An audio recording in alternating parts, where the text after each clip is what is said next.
cute little cherry pie love letters and pie pops. Let's see what's cooking. It's time for Yo-Yo Makes 12.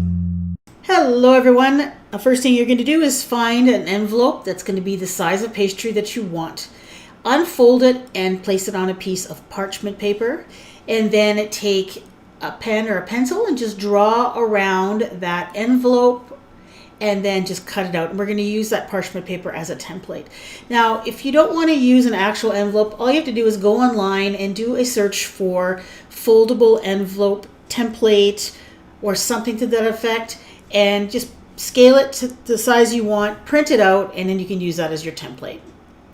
So after I cut it out, it's time to place this on some pastry. Now, what I had in the freezer, I had some pie shells, already made frozen ones, and they were starting to get a little bit freezer burnt.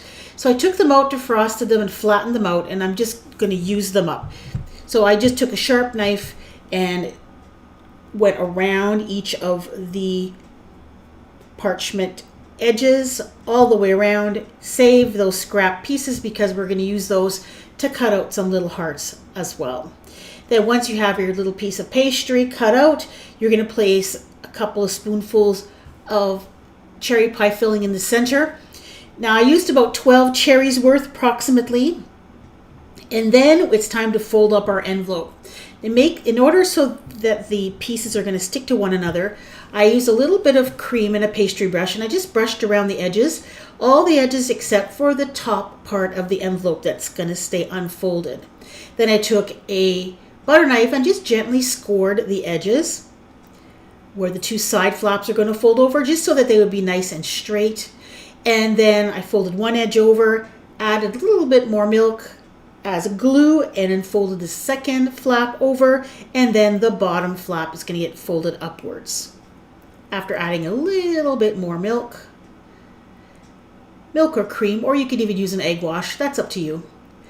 You're going to fold that up, and then just take the time just to gently press those edges so that you get a really nice seal.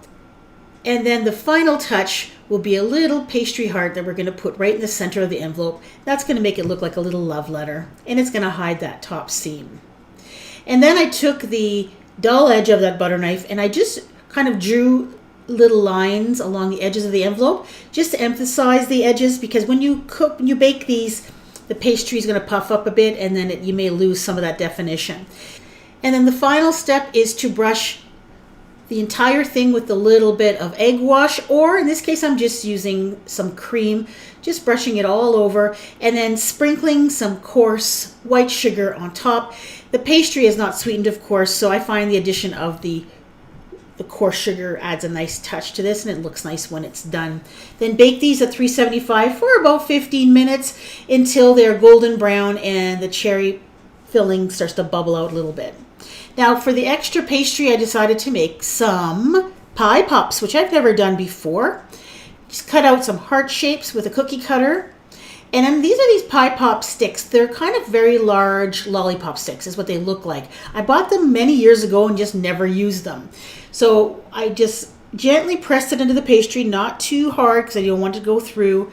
I added just a very small spoonful of the cherry pie filling, about 4 cherries or 5 cherries worth, and then brushed more of that cream around the edges to provide like a glue, and then I added a second heart on top, and I actually cut out a little heart shape in the center so you could see the red color.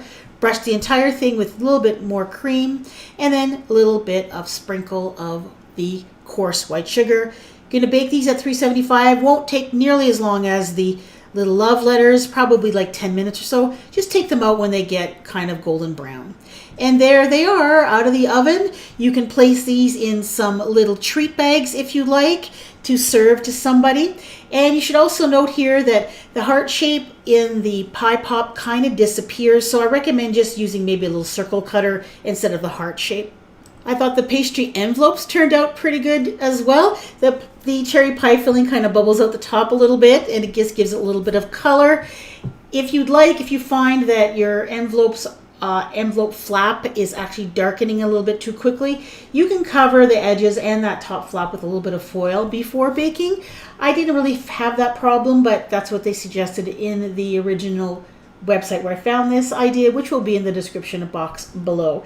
And of course, you can put these in a little decorative box to give to your sweetheart. Thanks for watching and happy Valentine's Day.